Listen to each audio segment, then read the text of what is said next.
Hey guys, this is Doug with Fellowship of the Martyrs, Liberty Disaster Relief, the Church of Liberty in Liberty, Missouri. And sorry about the beeping. I'm doing a quick video to invite you all to the Liberty Conference for May. It's going to be the 27th, 28th, 29th of May, the last weekend in May. On the 28th, we're going to do a big food giveaway like we did in the park last year, except we'll do it at the Garrison Center.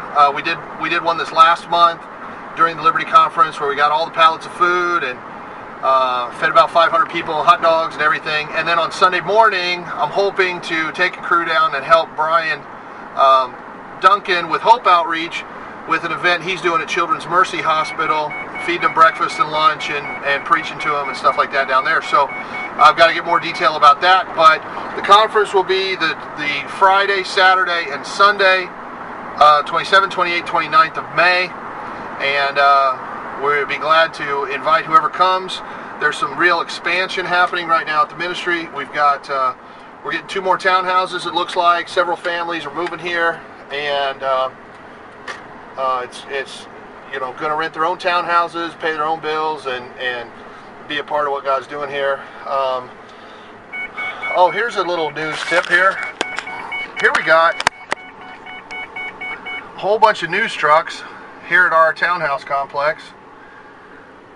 And this is an interesting story. About a week ago, one of the residents here in the complex, who we have helped at the food pantry and whatever, has 5 kids. The husband, who has a drug problem, and we've given him rides to work for 2 or 3 years now. We've taken care of them. Their folks stayed with us for a while when they needed a place, all kinds of stuff. Anyway, they live in that townhouse right back there, and about a week ago, Rusty's laptop came up missing off the dining room table. We were sure it wasn't any of our folks. It sits there all the time, and the house is usually unlocked and people are always around, but we were over at the food giveaway and the computer came up missing when we got home. Well, it turns out the husband of that family was the one that was in the house. He was going house to house looking for diapers, so we knew that he had been in the house. Nobody else was around, and the computer was gone. I confronted his wife about it and asked her, you know, if it showed up over there, that we needed to get it back because it was God's stuff and it was just going to go badly. And we just prayed and asked the Lord to bless whoever took the computer in whatever way He needed to bless them, and asked the Lord if there's a way, could we please get the computer back. Well, a week later, the following, I think it was a Tuesday. Anyway, it's less than a week. I think it was less than a week. I think it was Thursday or Saturday. No, it was a week. It was Tuesday. It was last Tuesday, and then this Tuesday, which was yesterday, we're at the food giveaway, and I get the word that there's a bunch of cop cars here in the complex in front of Beth and Paul's house. And something about him threatening the neighbor kid, and them calling the cops, and then the cops coming with drug dogs, finding the kids. 4 of the little kids, little kids, locked in the basement in a room, tied up with the room tied with wire, and maybe the kids tied to each other with wire. I don't get the whole story exactly.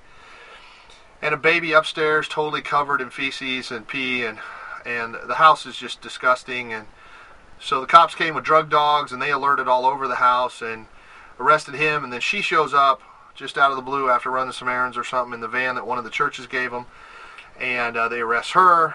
So by the time I get done with the food giveaway, I come back over here, and the stepdad of her, who the mom and the stepdad used to live with us for a while when we took them in when they lost their place, and I stop and say, hey, by the way, if you happen to see a black Toshiba laptop in there, it belongs to Rusty, and we're really, really sure Paul stole it. And he says, is it this one here? And we open the door and fire it up, and sure enough, it says Rusty right there with the password. So he couldn't just go pawn it because you couldn't get into it. So the TV trucks are driving off.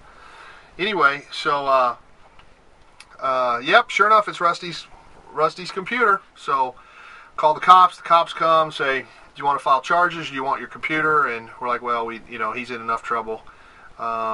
Just want the computer back, and figure God will sort it out. So he says, well, if the stepdad who's in the house, who has keys, who's permitted to be in the house, wants to hand it to you, that's up to him. And we showed him the serial numbers, and sure enough, and that's that. So Rusty got his computer back, and we got another object lesson of what happens when you steal stuff from God. So it looks like the kids are going to go be in the custody of her bio dad, who has a big house and lots of money, and would be a good place for them by all accounts, and would be able to take care of them. Her mom and stepdad are not in any kind of position where they could take them. They're both on disability and have a tiny place in Section 8 and whatever else. So it looks like a better situation for the kids. Mom and dad are going to jail for neglect and lying and drugging and I don't know what else, and that looks like maybe a good thing for them. And maybe that townhouse will be open and we can rent that great big monster townhouse. I don't know.